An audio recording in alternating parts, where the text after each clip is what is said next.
हेल्थ्स rainbow private limited. Allergic rhinitis. Allergic rhinitis क्या है और इसके क्या कारण हैं? एलर्जिक राइनाइटिस को नाक की एलर्जी कहते हैं। ये तब होता है जब आपकी रोग प्रतिरोधक क्षमता हवा में मौजूद कुछ हानिरहित कणों, जैसे पराग, धूल या पालतू जानवरों की रूसी, पर ज्यादा प्रतिक्रिया करती है। यही कारण है। एलर्जिक राइनाइटिस के मुख्य लक्षण क्या हैं और ये सामान्य सर्दी जुकाम से कैसे अलग है? इसके मुख्य लक्षण हैं बार बार छींकें आना, नाक बहना, नाक बंद होना और आंखों और नाक में खुजली। ये सर्दी जुकाम से अलग है क्योंकि इसमें बुखार नहीं होता और इसके लक्षण अक्सर तब होते हैं जब आप किसी एलर्जेन के संपर्क में आते हैं। क्या एलर्जिक राइनाइटिस किसी भी उम्र में हो सकता है? हाँ, ये किसी भी उम्र में हो सकता है, लेकिन ये बचपन या किशोरावस्था में ज्यादा आम है। कई बार लक्षण समय के साथ बदल या कम हो सकते हैं। क्या यह एक गंभीर बीमारी है और क्या इसके कोई दीर्घकालिक दुष्प्रभाव हैं?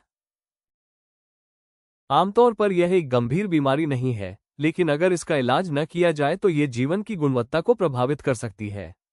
इसके दीर्घकालिक प्रभावों में कान का संक्रमण, साइनस की समस्या और नींद की कमी शामिल हो सकते हैं। एलर्जिक राइनाइटिस का इलाज कैसे किया जाता है और क्या ये पूरी तरह ठीक हो सकता है? इसका इलाज एंटीहिस्टामाइन या नेजल स्प्रे जैसी दवाओं से किया जाता है। कुछ मामलों में एलर्जी शॉट्स, इम्यूनोथेरेपी भी दी जाती है। ये पूरी तरह से ठीक नहीं हो सकता, लेकिन लक्षणों को प्रभावी ढंग से नियंत्रित किया जा सकता है। मुझे किन एलर्जी पैदा करने वाली चीजों से बचना चाहिए? आपको उन चीजों से बचना चाहिए जिनसे आपको एलर्जी है, जैसे धूल के कणों से बचने के लिए नियमित रूप से घर की सफाई करें। पराग के मौसम में खिड़कियां बंद रखें। पालतू जानवरों को बेडरूम से दूर रखें। नमी वाली जगहों पर फफूंद से बचें। क्या घरेलू उपाय एलर्जिक राइनाइटिस से राहत दिला सकते हैं? कुछ घरेलू उपाय जैसे खारे पानी से नाक की सफाई, स्टीम लेना और साफ सफाई रखना लक्षणों को कम करने में मदद कर सकते हैं, लेकिन ये दवाओं का विकल्प नहीं है। क्या बच्चों में एलर्जिक राइनाइटिस का इलाज वयस्कों से अलग होता है? बच्चों के लिए इलाज की खुराक कम होती है और कुछ दवाएं बच्चों के लिए उपयुक्त नहीं हो सकती हैं। हमेशा डॉक्टर से सलाह लेकर ही बच्चों को दवा दें। क्या मुझे हमेशा दवाएं लेनी होंगी?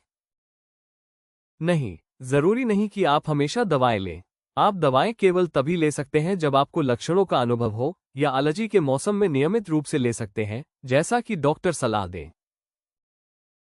क्या एलर्जिक राइनाइटिस अस्थमा का कारण बन सकता है? एलर्जिक राइनाइटिस और अस्थमा दोनों अक्सर एक साथ होते हैं। एलर्जिक राइनाइटिस वाले लोगों में अस्थमा होने की संभावना ज्यादा होती है।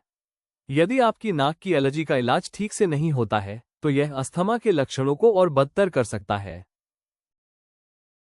For more information visit us on www.healthsrainbow.com.